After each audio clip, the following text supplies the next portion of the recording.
My next guest on the show is Larry Briggs. He's the guy responsible for what we see here. Larry, how are you doing today? Doing great, doing great. Mm-hmm. Nice, great show. All right. So you have basically two hats. So one as owner of a guitar store, and the other hat is you are the organizer of the show, correct? Correct. We organize the 3 California shows as well as the Nashville show and the Dallas area show. Okay. And I do vintage guitars between shows. Mm-hmm. I don't sell out of a storefront or online. I just sell at the shows. Okay.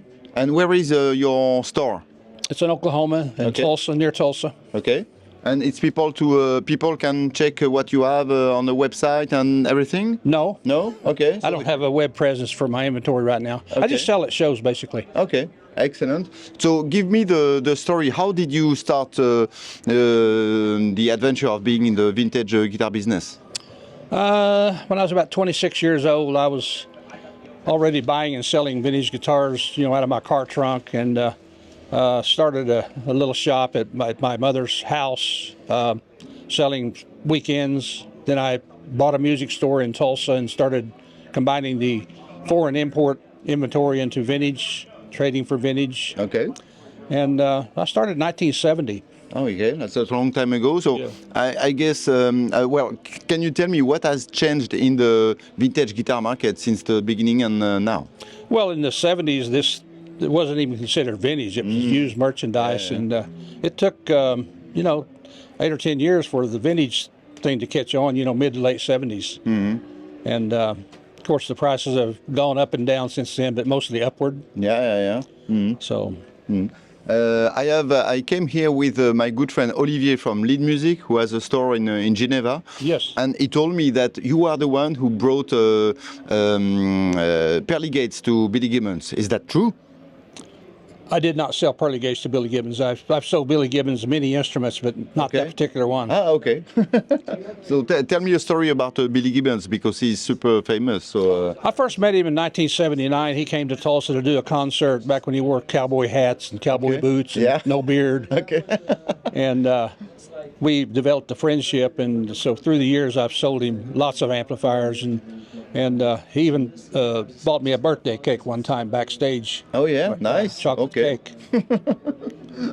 What are the trends at the moment in the guitar markets? Still the same old Telecaster, Stratocaster, Jazz Bass, P Bass, Martin D28s, Gibson flat tops, the hot stuff. Yeah. Utility grade stuff is doing okay, but the expensive items are getting even more expensive by the day.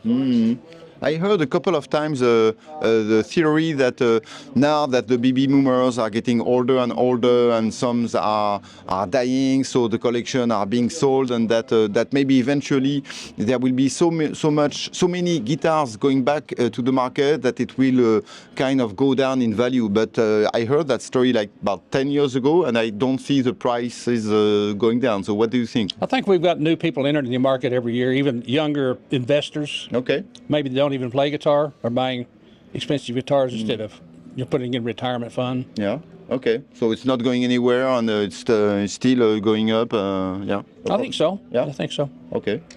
What is the best or the nicest or the most wonderful guitar you have here with you?